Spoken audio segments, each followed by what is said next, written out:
Jarang kan berita kasus ada di Priuk. Lah kalau yang aku lihat di TV-TV itu apa bajing loncat. Nah kalau udah kayak gitu, kan ada pelaku ada otak. Pelakunya mungkin bukan orang kita. Eksekutornya? Otaknya, yang gue takutin orang kita. Kan susah. Astaga. Ya minimal ada naluri pemimpin lah. Iya. Karena Bata itu apakah penjara yang seperti digambarkan oleh yang kita lihat seperti di TV-TV atau apa? Kayaknya enggak juga deh. Kayak di penjara bisa manggil. Oh bisa. Panggung bisa manggil biduan, bisa manggil ini. Jadi bisa. Pantesan pada banyak yang ke KPK. Loh. Ya kan, nah itu maksudnya lah ya. Bisa lah ya, bisa. Ya tapi kan nelpon aja bisa. Nonton ini apa F1. Nah, iya bisa nonton F1. Jadi ya bisa jadi kayak begitu lah ya. Oke. Ya mungkin di sekolah itu gue diajarkan jangan percaya apa yang dilihat. Oke. Perkuat rasa.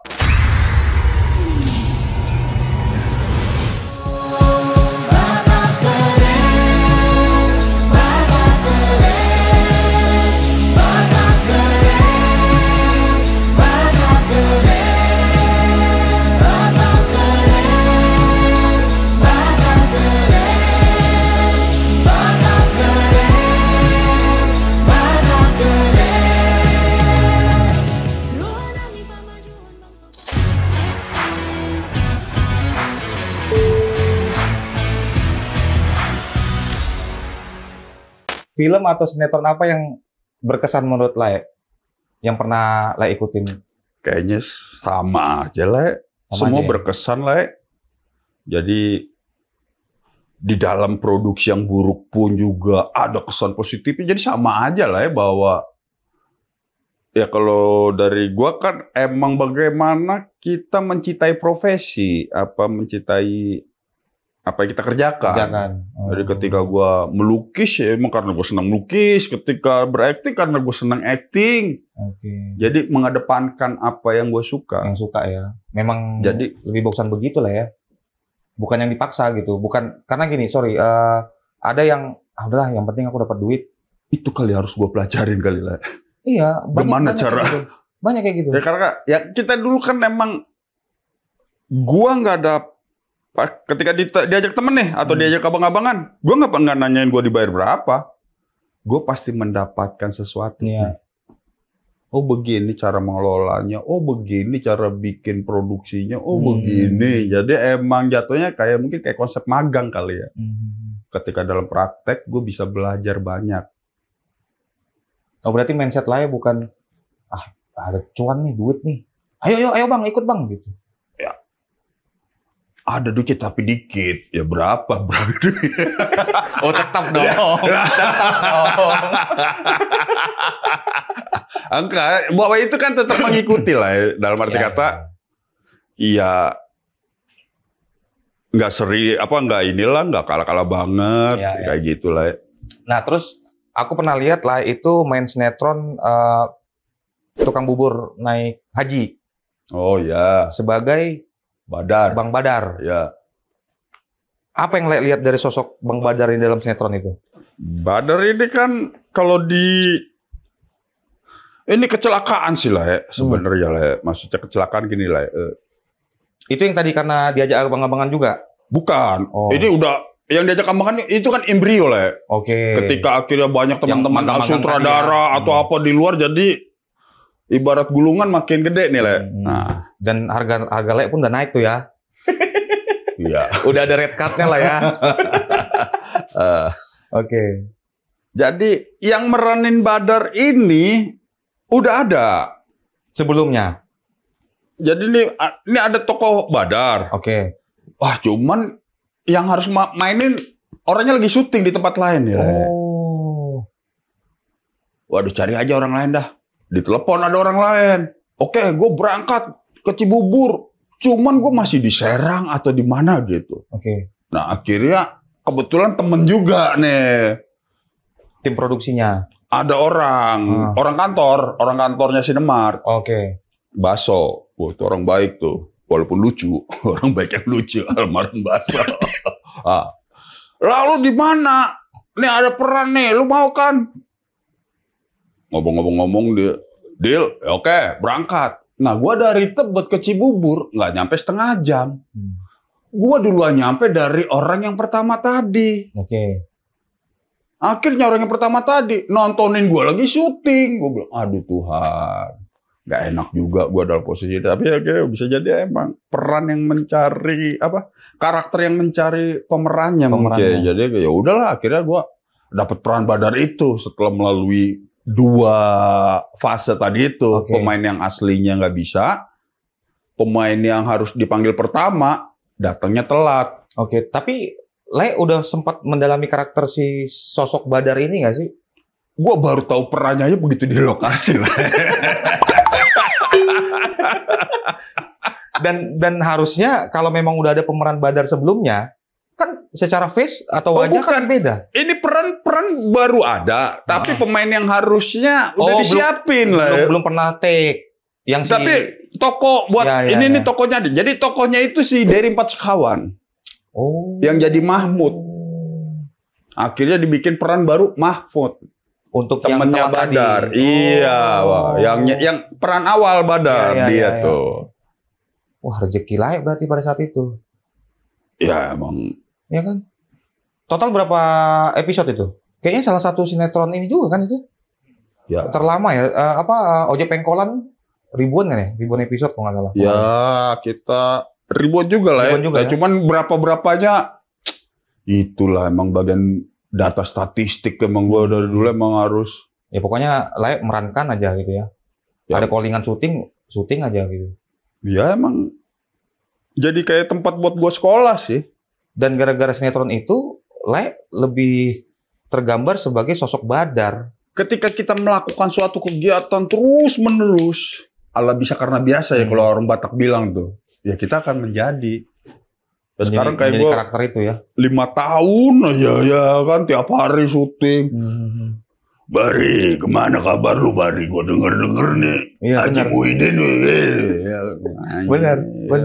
Dan di kehidupan nyata, orang taunya Ricky Mala itu Bang Badar kan?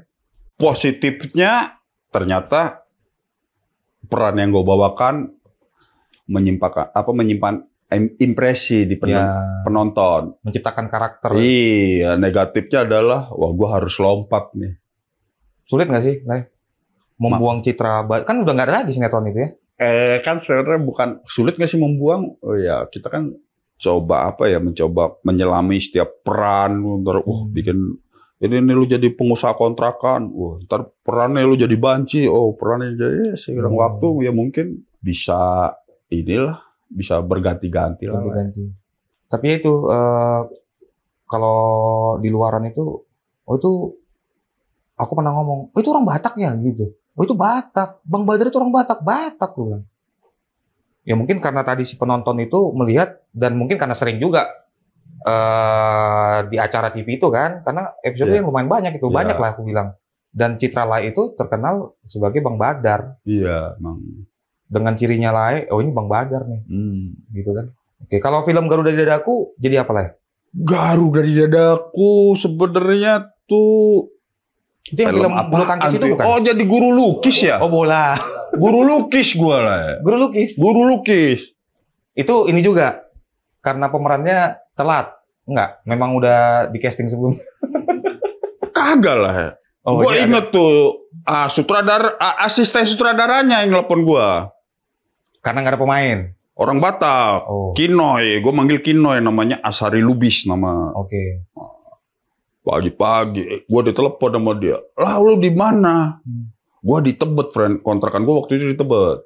Friend, lu bisa nggak sini nih buat jadi guru lukis? Oh, yang bagaimana nih? Ya udah, gue baru bangun tidur di teleponnya kan. Gue nyampe, iya akhirnya gue belajar dan bisa berproses, bisa berhadapan langsung dengan Ikra Negara, aktor yang gue kagumin. Di situ di film itu ya. Dan itu lah belum nggak ikut tahapan reading lah apa nggak ada kan? On the spot semua ya. Gue lagi tidur di telepon lah. Gila, mantap. Bersyukurnya emang harus banyakin tidur kali kita lah ya. Biar sering di telepon. Aku gitu lah ya sekarang. Aku juga gitu sekarang. Jadi kadang aku tuh pulang kantor, terus sampai rumah tuh tidur sebentar jam 9 sampai jam 10, jam 11 kebangun. Mau pura-pura tidur. Tapi sebenarnya mikir, wah apa lagi besok ya? Ngapain aja lagi besok ya? Buat apa lagi besoknya? Ya gitu aja. Mimpi aja lah, tapi nggak ada yang betul. Masih pura-pura sih tidurnya lah. Iya gitu. Kadang aku mikir gini kan, wah si orang sana perasaan nggak pernah kerja, kok uangnya banyak ya? Kita tiap hari kerja gini-gini aja, iya kan? Ya kan itu dia lah ya, kalau bukannya karena keringat yang kita dinilai orang bekerja. Bisa jadi emang orang itu mau bagaimanapun pintu rezeki, hanya udah kayak ustadz gue yang ngomongin pintu rezeki. Maksudnya money laundry enggak? Bukan. Rezeki itu kan udah sang halik. Mau ibarat kerannya lu tutup, kalau bocor tetap ngalir dia. Nggak bisa kita. Dan nggak akan tertukar ya. Mungkin nggak tertukar, tapi keselip ada juga lah ya kan, nyebelin tuh. Mungkin sama aku keselip. Nah, tapi keselipnya itu ibaratnya nih, korek kita jatuh di sini nih lah. Dalam banget. Mungkinnya tuh kok sulit ya, di mana ya? Tapi kita tahu di sini. Berarti sebelum tidur periksa selipan-selipannya lah, biasain lah. Itu Le pernah ini nggak sih? Tadi karena Le nyinggung kayaknya perlu kita tidur sih gitu kan. Tapi dari cerita Le, dari yang tadi tukang buburnya Aji ya. Baru Garuda dadaku, itu kan semua dadakan kan. Dan Le tadi mau mention kayak kita perlu banyak tidur Le. Aku udah coba Le, gini-gini aja. Wah, dia agak lebih dalam nih Le, maksudnya. Nggak apa-apa lah. Jadi begini lah, sadar nggak sih? Jangan-jangan kita nggak pernah tidur, apalagi manusia kota ya. Contoh, ada orang tinggal mungkin kita sebut di planet yang berbeda, namanya Bekasi. Oke. Ini kerja di Tamrin. Ini Bekasi lah. Ini udah Bekasi. Bekasi nih lah. Pantesan kok jauh ya kan. Ini masuk Bekasi lah. Oke. Buat kerja di Jakarta dia bisa membutuhkan prepare 2-3 jam. Ya. Pulang pergi kita sebutlah 5 jam, bahkan bisa lebih. Hampir sepertiga hidupnya di jalan. Ya. Belum yang lain-lain. Jangan-jangan dia nggak sempat tidur kali hidupnya. Nah pertanyaannya, duitnya banyak nggak? Kalau gue perhatiin masih kredit juga. Karena terus terang tidur itu kenikmatan lah. Tidur ya, bukan yang pura-pura tidur lah. Iya, benar-benar tidur kan? Tidur. Terus tiba-tiba bangun besok ada callingan. Nah, bila perlu lagi tidur di calling aja juga, wah itu kenikmatan lah. Setuju sih, setuju. Jadi udah dapet lah jawabannya ya. Tahu, dapat lah. Oke, secara persyutingan, ada ini nggak sih Le, pengalaman unik atau mungkin yang kayak tadi contoh kan, Le masih tidur telepon, itu mungkin bisa dibilang unik lah ya, unik yang dan mendatangkan rezeki juga gitu. Tapi pas di lokasi syuting lah, unik yang orang-orang rese atau tiba-tiba alat rusak misalkan. Aku dulu pernah ada syuting, DOP-nya pulang, ditinggalin. Kok bisa? Nah, itu dia. Pertanyaan orang Batak nggak itu? Bukan. Oh bukan. Ada abang-abangan gua. DOP-nya mana pulang katanya. Aku pulang dan terus nanya ngoprek siapa? Ada kayak gitu. Ada gitu ya. Ada juga pernah juga diproduksi itu juga tuh. Sama yang tadi juga. Panel box-nya hilang. Jadi nggak bisa syuting kita. Dicolong. Banyak lah. Hah? Dicolong. Iya. Kalau masalah kayak gituan lah. Ya. Tapi kalau unik kan macam-macam sih lah. Kalau secara memerankan peran. Kayak sama-sama aja sih lah. Sama aja ya. Belum yang sampai ke tahap kalau kita ngelihat ini ya, ngelihat apa? Mungkin kalau di era sekarang Joker gitu. Kalau dulu kan gue sangat ngefans tuh sama Jim Morrison ketika Val Kilmer bisa merubah, bertransformasi seperti Val Kilmer gitu sih. Seperti Jim Morrison Val Kilmernya. Kalau di era sekarang mungkin kayak Joaquin Phoenix sebagai Joker Badannya dikurusin, aktingnya jadi menakutkan, menyeramkan. Wah, ini gokil sih. Makanya ada kan di dalam dunia peran kayak di Amerika sana, yang memerankan Joker bunuh diri saking stresnya dia sama perannya. Tapi Le ada niatan ini nggak sih? Bunuh diri. Bukan. Bukan. Kan artinya kan itu pendalaman karakter yang bener-bener ya. Contoh, aku pernah dengar film apa gitu kemarin, temanku juga yang produksi, itu setahun sebelum take aja udah preparation gitu kan. Ada yang 6 bulan mungkin. Ya mungkin kayak penyesuaian badan supaya sesuai dengan karakter. Iya. Le ada niatan dapat peran seperti itu nggak sih? Ya kalau emang kayak sebagai pemeran gitu, sangat mengidamkan, memimpikan mendapati proses yang seperti itu. Pengen. Bahwa kita berproses untuk yang benar. Jadi ada ruang sebelum pasca production itu kita tuh ada ruang diskusi dialektikanya untuk sampai ketika kita berperan udah tinggal ngair air aja kayak begini, kayak kita ngobrol biasa aja. Nah itu lebih enak tuh, Le. Tapi kan nggak ada kayak yang lain gitu lah. Hah? Nggak ada kayak gitu. Lah tadi temen-temennya lain tuh ngomong 1 bulan 1 tahun itu. 1 tahun sebelum. Berarti Misalkan kan nanti udah ada persiapan dia. ke si para pemainnya. Jadi misalkan si Ucok mau jadi pemeran utama, karakternya dia gemuk misalnya. Yang pemerannya itu belum gemuk, disuruh gemuk. Oh brewokan, yang dia nggak brewokan pun dijadikan brewok beneran. Kan gitu. Ada kan? Nah, Le pernah dapat itu nggak? Belum sih, Le, tapi pengen nih kayak ya? gitu. Ya gue kan berkaca kepada tadi yang tadi gue ceritakan soal bagaimana persiapan seorang aktor lah ibaratnya deh, ketika untuk bisa memahami, mendalami sampai menghidupkan perannya. Betul, ya. Gue sangat memimpikan. Makanya tadi ketika gue berbicara tentang, wah gue ketemu akhirnya sama Ikra Negara nih. Orang yang dulu jadi markum, wah luar biasa nih. Ngefans gue sama dia nih. Rupanya satu film. Satu frame. Oh, satu frame ya? Iya. Syutingnya tetap, tapi baru gue bisa banyak. Banyak diskusi lah di Banyak luar ngobrol. frame itu. Oke. Hal lain apa lah yang lebih berkesan? Banyak sih lah. Banyak ya. Ketika berkarya itu ya menikmatnya di proses lah. Dan proses itu sangat luar biasa. Bahkan bisa melebihi hasilnya. Apa ya kalau diomongin ya? Ada film Jatuh Cinta seperti di film-film. Oh, yang kemarin ya? Yang kemarin ya? Udah ada nonton? Aku sih belum. Oke.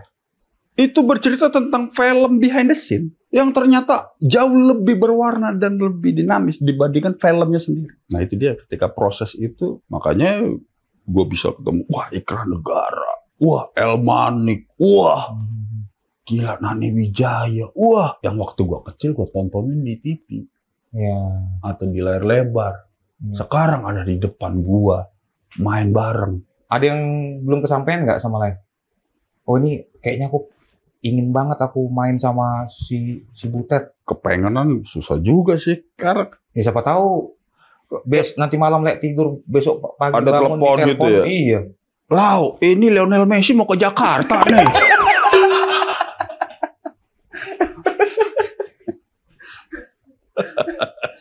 Kalau di dunia produksi dan perfilman banyak nggak sih orang Batak, Le? Banyak, Le. Banyak ya? Banyak. Bahkan di kayak dunia teater itu, punggawanya itu orang Batak, Le. Oh gitu? Iya. Kalau ngomong peran orang Batak mah banyak. Kayak di film-film ya. Kayak di OP gua tadi itu kan. Itu nggak ada yang gitu, ya kan. Tapi bukan di OP yang tadi ulang kan? Oh enggak. Beda kan? Ya. Beda. Dia bawa banyak orang-orang Batak. Oke. Nah terus di suatu kesempatan, itu abang pernah menyebutkan kalau suku Batak itu adaptif. Kenapa gue sebut adaptif, Le? Karena dimanapun udah orang Batak ada. Nah kurang ajarnya lagi, dimanapun orang Batak nongol. Di semua lini ya?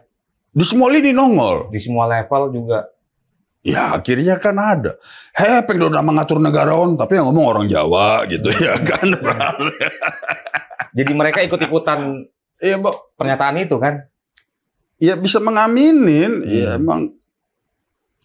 Ya mungkin kata kasarnya emang negara ini harus dikelola sama orang Batak kali ya. Wah itu Tajam ya. tajam sih lah. Berat sih itu. Berat sih itu. Kan dikelola bukan dipimpin lah. Kan sudah. kan sudah.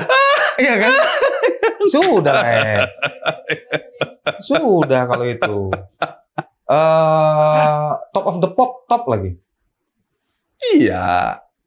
Tapi, nah, artinya lah melihat dengan adaptifnya Batak ini lebih ke positifnya atau negatifnya nggak sih dalam lini dan level ini? Kita ngomong positif dan negatif nggak seperti 4 tambah 3 sama dengan 7. Jadi 4 tambah 3, 5 tambah 2, 6 tambah 1, 8 Ya, kurang 1. banyak sudut pandang lah ya. Nah, itu. Nah, tapi dari sudut pandang seorang Ricky Malau terhadap Batak yang adaptif ini, Ya seperti gue bilang tadi, dimanapun. Ada contoh pemeranan lagi nih. Ada dulu namanya Maruli Sitompul. Bahkan dia lebih Jawa dari orang Jawa dalam berperan. Sekarang ada juga namanya Landung. Aktor juga. Jawane kerasan pisan. padahal Batak. Batak. Itu kan dari sisi peran kan, karakter. Iya bahwa bisa gue sebut adaptif itu begitu. Oke. Ya nggak usah jauh-jauh lah. Ya. Semua instansi ini kan dikelola orang Batak kita sebut lah ya kan. Adaptif nggak itu lah? Kalau itu sih bisa dibilang adaptif sih, bisa.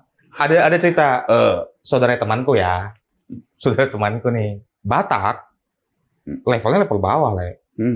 Tapi bisa dia mutar kiri kanan lah. Itu kan adaptif tuh berarti. Adaptif memang. Nah, ini kan cuma konsep adaptif. Dan nggak masuk radar lagi.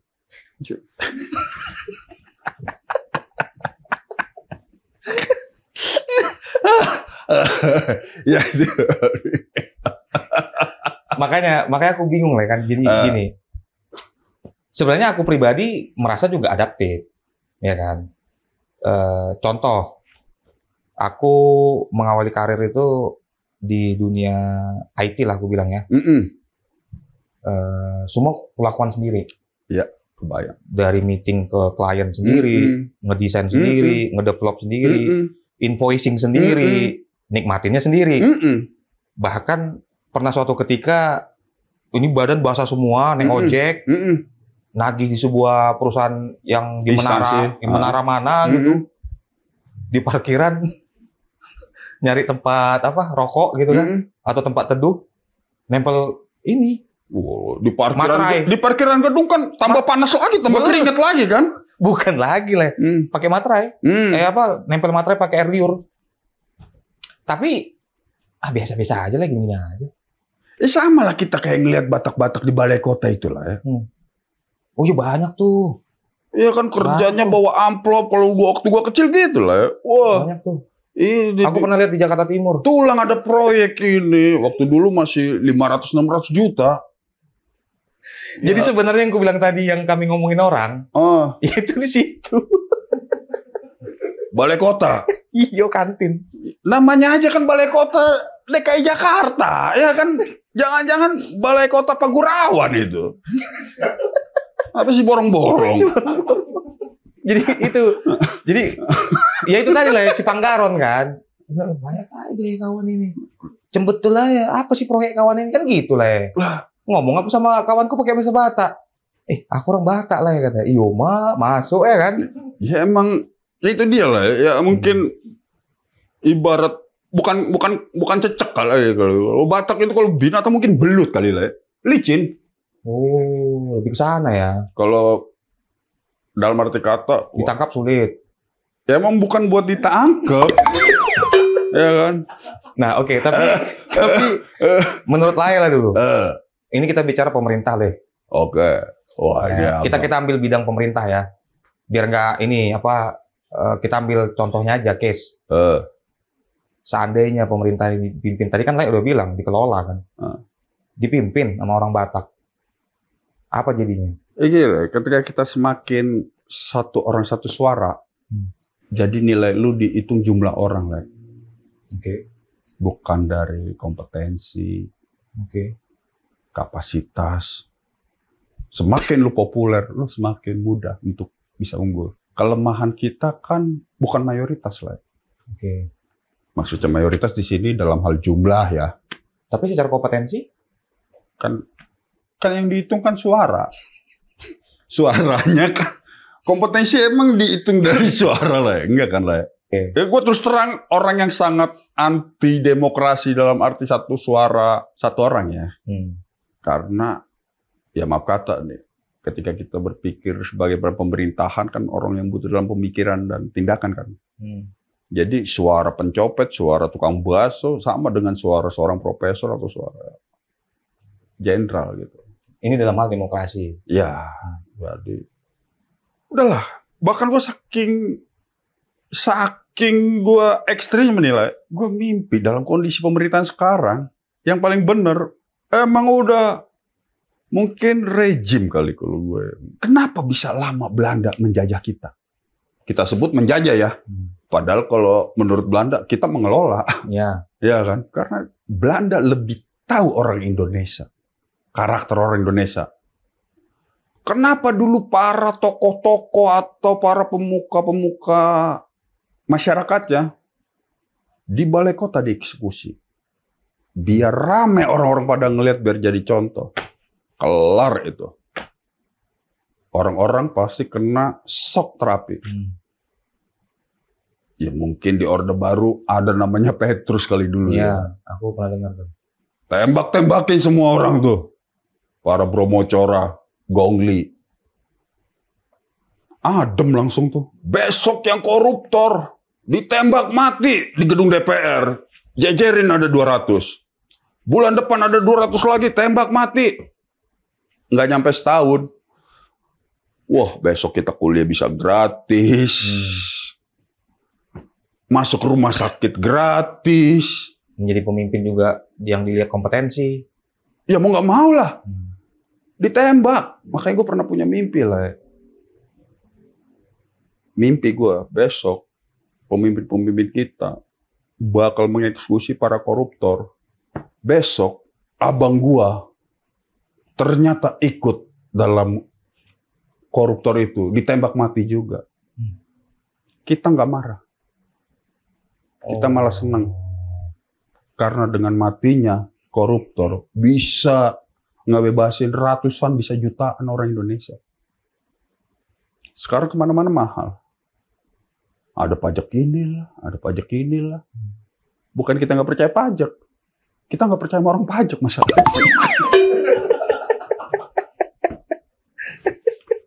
Nggak, tapi di mimpilah itu, orang yang berani melakukan ini siapa? Ya kita sebut aja Prabowo, apa susahnya? Oh, Prabowo tuh Batak lah. Bukan, ada temanku namanya Prabowo, orang Batak. Sitorus. Ada. Oh, gue kira Prabowo. Prabowo yang mana nih? Itulah kalau cerita mimpi lah ya kan. Enggak, tapi Lai belum jawab. Yang ku maksud tadi, ya Prabowo presiden kita nanti. Bukan, maksudku seandainya orang Batak kan gue bilang tadi selama oke nggak? Selama kita masih bukan mayoritas dalam di era demokrasi, jangan harap sulit. Lu kan double minoritas biasa aja orang Batak. Jajan ada triple juga kali nanti tuh. Iya, bisa jadi sih triple. Ketika demokrasi masih begini, jangan harap dah. Oke. Kayaknya LBP juga pernah ngomong gitu kayaknya ya kan. Oh iya pernah tuh. Pernah tuh. Ya saya kan Batak, langsung gitu dia ngomong. Diwawancara siapa gitu. Nah sekarang aku balik nih point of view-nya. Seandainya kalau orang Batak mau lola. Bukan udah terjadi tadi kata Laya. Hah? Enggak, aku cuma nyebut aja sih. Nggak usah andainya lagi. aku cuma nyebut aja itu lah ya. Tapi memang benar ya. Dikelola sekarang ya. Gua flashback lah. Gua flashback ke zaman dulu nih lah. Ada dulu BAKN, kalau nggak salah orang Batak tuh kan. Wah, akhirnya semua orang Batak masuk situ lah. Sampai di era gue 70-an lah, banyak orang Batak namanya Jawa. Oh. Ya mungkin dari bagian beradaptasi tadi kali. Iya benar. Aku pernah cerita sampai ini marga nggak dibuat ya kalau nggak salah. Iya. Pernah cerita. Ada yang kayak gitu. Jadi dibikin nama bisa Jawa. Indonesia lah, pokoknya nggak mau pakai nama Bataknya. Iya. Dengan alasan kalau dulu emang rata-rata buat jadi pegawai negeri. Iya. Ya karena Batak tadi kan dalam berkeluarga ini sangat erat sih lah ya. Ya, emang Bereku itu anaknya bapak tua aku itu. Ya mainkan lu, masukkan lu, entah apa kek. Saudara kan ya, tukang sapu kayak di kantormu ya yang kan. penting kerja lah gitu. Tapi tukang sapu dia ngatur ya kan. Nah.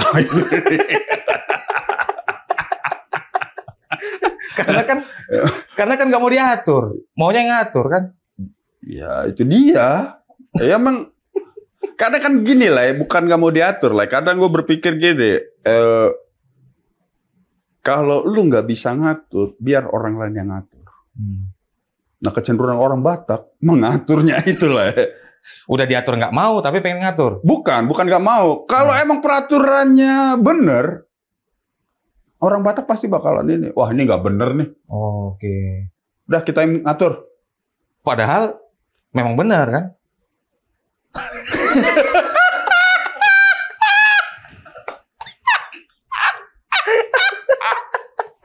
Oke. Iya kan? Itu. Memang adaptif lah. Adaptif ya. Adaptif. Harus dari bisa, cecak belut betul, ya kan. Betul. Harus bisa ditempatkan di lini dan level manapun. Ya kalau kata orang Padang, di mana bumi dipijak, di situ langit dijunjung. Ya. Sebenarnya Batak juga ada juga filosofi seperti itu sebenarnya. Ya itu bagian dari beradaptasi tadi. Iya, adaptasi, apalagi Batak tembak langsung kan. Apalagi itu tuh. Yang dia nggak dibekali secara optimal lah ya. Ya mungkin dimodalin, tapi kompetensi kurang. Ada kompetensi, modal nggak ada. Mau nggak mau kerja keras. Ya kan kalimat adaptif itu kan bisa buat adaptasi, dia bisa melihat dan menyelami lingkungan. Betul. Apa. Betul. Ya kan? Sama. Dari maling aja mungkin bisa ada filosofinya lah ya. Sebelum kita maling, kita tandain dulu, oh ini orangnya nih jam segini baru tidur. Tandain ntar tiang listriknya, ya kan. Oh ini. Ibaratnya survei, ada orang surveinya. Ada SOP. Iya. Research and teknologi. Aduh, tahe. Oke, jadi menurut Lai Majo. Bahasa Maiko bangga itu tualak Batak, gabi alak Batak. Ini kan tadi kita udah banyak bahas bahwa ya Batak itu adaptif gitu kan. Nah, secara kita orang Batak itu menurut sudut pandang Lai Riki Malau, bahasa Maikon bangga itu gabi alak Batak. Kita perantau lah. Orang Batak itu perantau. Nol dari kampung datang ke Jakarta. Dari bilik-bilik bisa bangun rumah.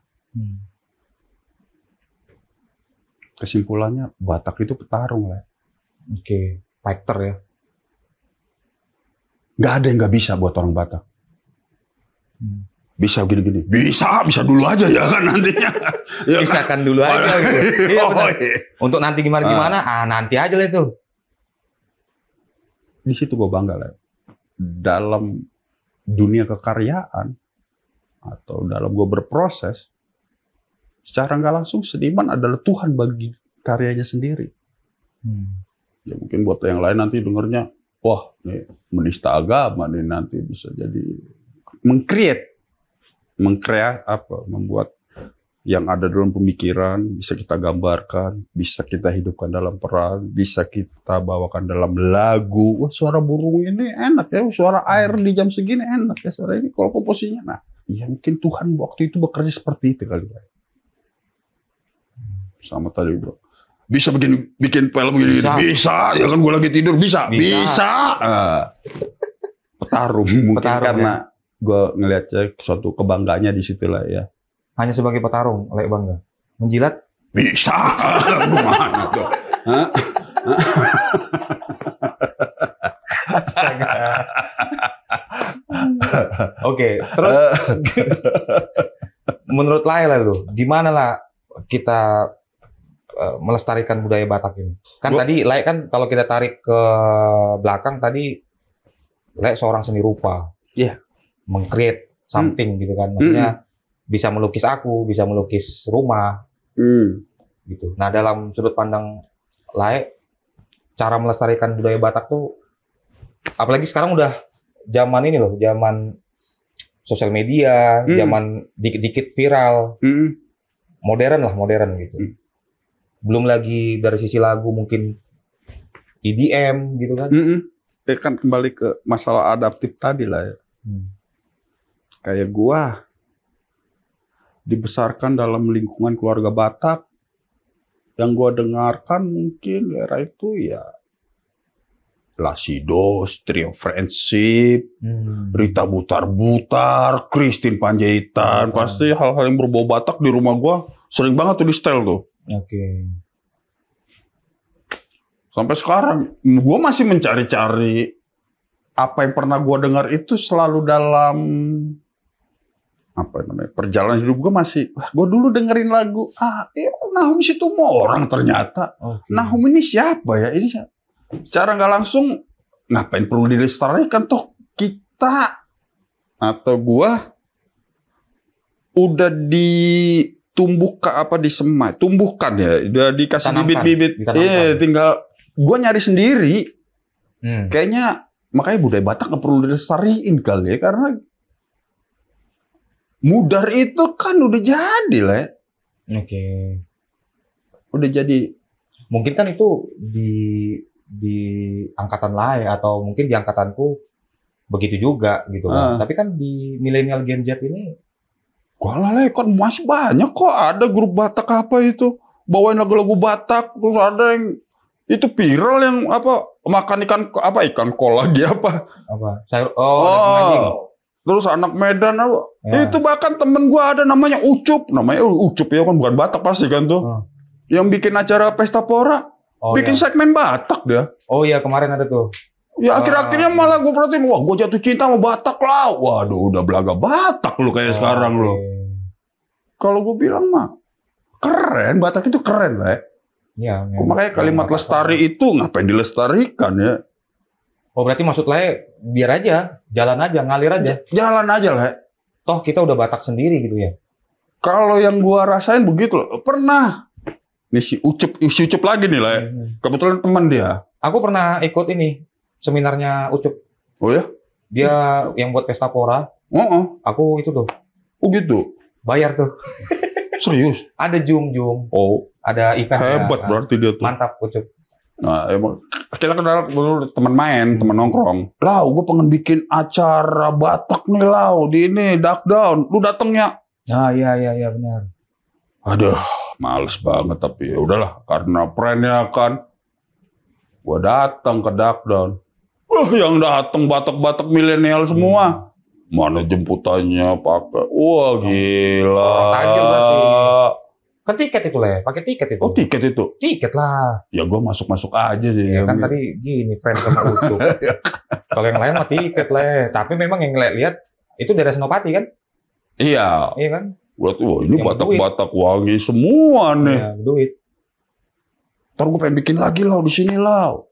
Ya kan akhirnya yang melestarikan Batak malah bukan orang Batak, malah jatuhnya si Ucup tadi itu. Bahkan dia hampir tiap event pesta pora selalu ada segmen Batak ya, dan gue suka. Iya, kemarin aku lihat tuh. Yang kalau nggak salah yang di salah satu performernya Tulang Victor Kota Barat. Sama agak lain juga kan diundang. Itu, Siapa Lau? Penyanyi Lau? Udah Victor Huta Barat. Gue nyuruh si Lasido sebenarnya. Oh sama ini Trio Ambisi, ya kan? Oh Trio Ambisi tahun sebelumnya udah dipanggil. Oh berarti tahun kedua yang kemarin nih? Tahun ketiga ya. Oh jadi Lasido spread. Waduh, Victor lah ya. Ya udah Victor. Ya udah tapi bikin Nahum Situmorang semua ya. nih gue bikinin lagunya. Sama dia dibikin, dikasih. Makanya lagu Nahina Libakudu dibawain ya kan. Ya.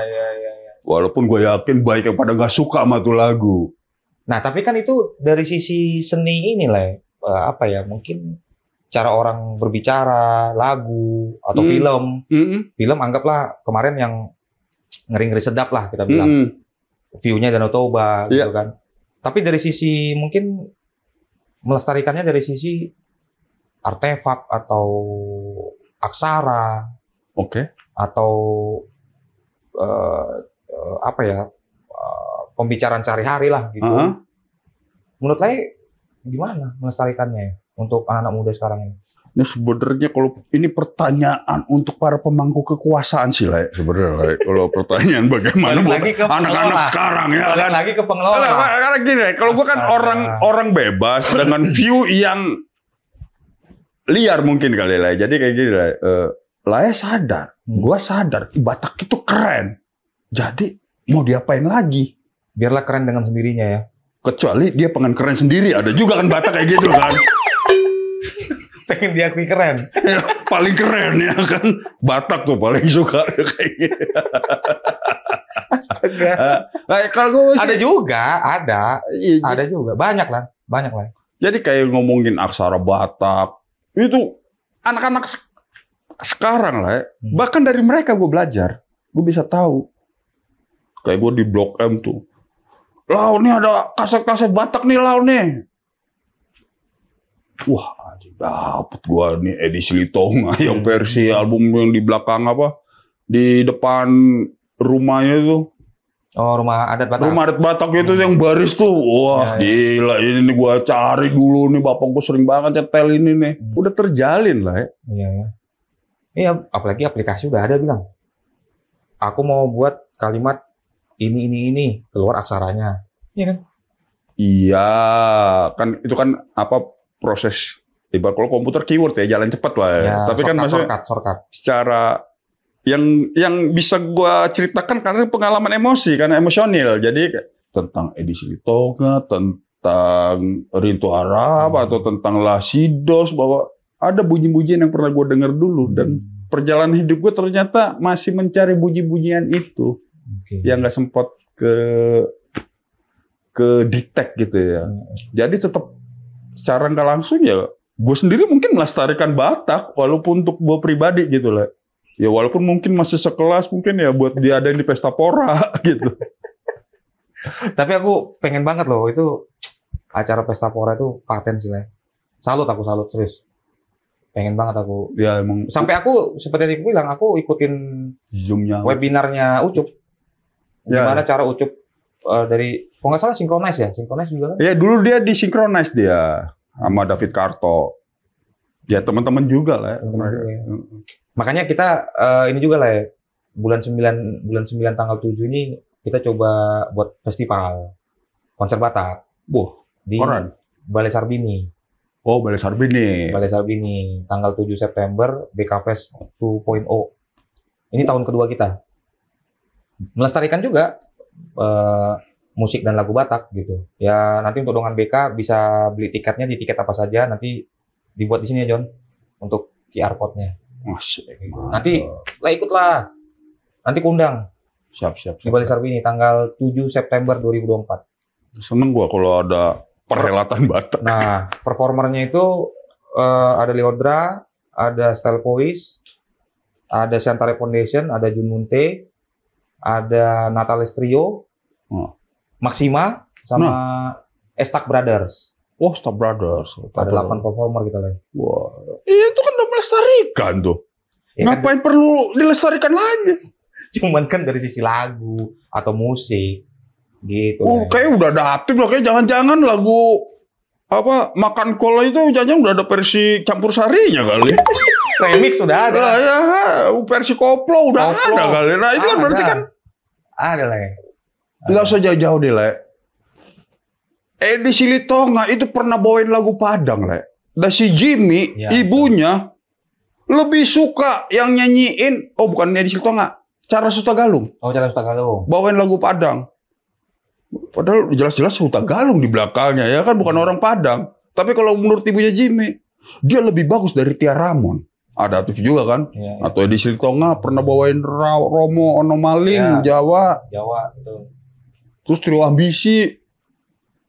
Jadi mereka ya mungkin udah kemana-mana Batak ini lah. Jadi ya salah satu pride gue itu kali lah. Oke, sebelum kita masuk ke sesi penutup ya, apa kira-kira yang mau disampaikan ke dongan-dongan BK di sini? Jadi penyebutan penonton kita itu lah ya dongan BK. Wah, dongan BK. Orang Batak keren lah. Gila, ini plat nomor ALS dulu kan BK semua kan. Iya. Sumatera Utara.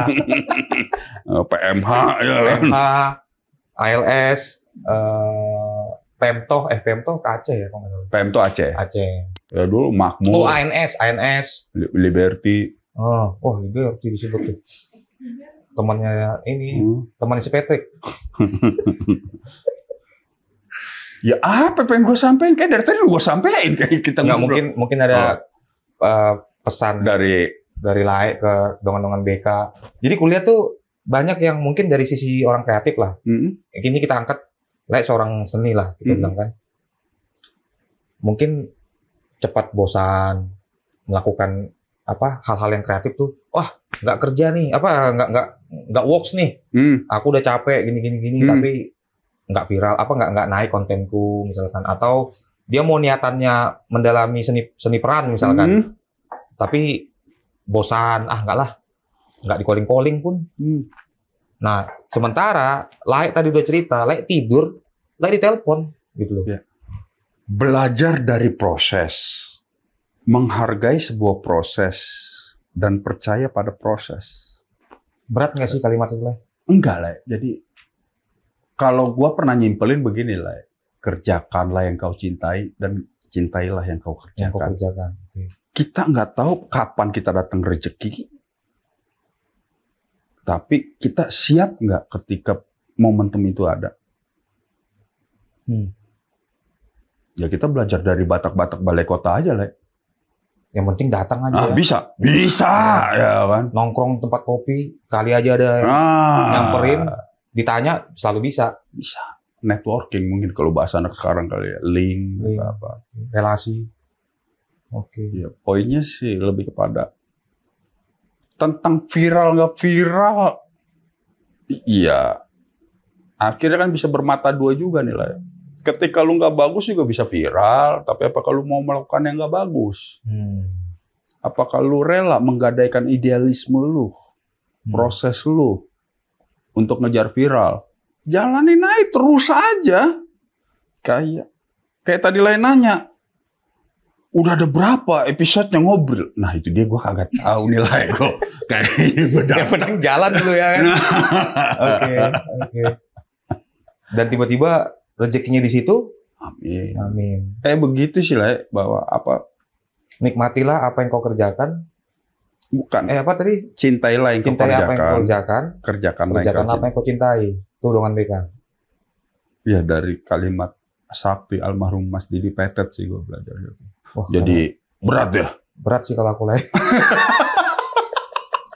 Tapi itu dongan BK. Itu dari Lae Ricky Malau, artinya cintailah apa yang kau kerjakan, kerjakanlah apa yang kau cintai. Iya. Gitu kan? Iya, karena kan dari gue pribadi selalu kesenangan. Ya mungkin karena gue dibesarkan di tempat itu kali ya. Dan apa yang gue lakukan karena gue seneng lah. Mau di belakang layar, di depan layar, apa yang bisa gue lakukan di dalam forum ini nih? Apa yang bisa gue libatkan nih kemampuan gue, walaupun akhirnya banyak juga yang pada manggil gitu. Jadi pokoknya ya puji Tuhan jadi rezeki lah ya. Iya, bahasa kalau anak sekarang sharing ya. Kopi dikasih kopi tumpah ini lah. Sama pun ilmu juga begitu kali ya. Kalau kagak kita sebar-sebar, numpuk, meledak. Makin dalam ya, Le. Makin dalam. Nah, sebelum closing nih, sekali lagi Le. Aku butuh pemikiran Le atau apa yang Le pikirkan dengan satu nama ini. Tapi singkat lah ya, 1 menit. LBP. Orang hebat yang pernah ada di Indonesia. Gue sebut gitu apa? Karir militernya Bintang Makayasa 1970. Keluar dari Akabri atau Akmil ya dulu mungkin ya. Akmil ya dulu. Bikin detasemen anti teror. Disekolahin ke Jerman. Dia juara terjun payung, dia juara nembak. Ibarat sosok. Ini hero. Setelah pensiun, buat Dell. Iya, bahwa rekam jejak orang ini hebat. Tapi kok kenapa karirnya nggak bisa megang Pangdam, nggak bisa megang teritori atau Plan Empuk? Memang bisa jadi nggak ada yang bisa ngelawan dia. Ketika dia keluar dari ketentaraan, dia sempat jadi menteri perindak ya, atau duta besar di Singapura. Beres semua dikerjain. Nggak ada yang nggak bisa nih orang nih. Atau jangan-jangan dia pernah di balai kota kali ya. Tapi poinnya lah, kayaknya banyak orang kayak LBP ini. Gue percaya. Dan LBP itu luar biasa. Dan masih percaya kepada yang muda-muda, gue suka sama dia.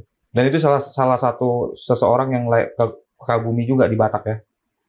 Di Indonesia, bukan di Batak. Kayak gue pernah bikin LBP deh, kalau nggak salah. Apa nih? Bikin apa lah? Lukisan? Sketsa juga lah. Kalau gue kan kerjaan gue kan emang iseng. Sketsa-sketsa. Coba dong, kalau ada tunjukin dong lah. Siapa tahu Pak LBP melihat podcast kita ini kayaknya rada bengep deh sini. Coba lu lihat itu. Cakep nih. Cakep yang bener. Dapat nggak? Oke. Terima kasih Lay atas kedatangannya ke podcast kita Batak Keren. Sukses terus buat Lay, sehat-sehat selalu. Semoga karirnya seperti Pak LBP. Amin. Oke,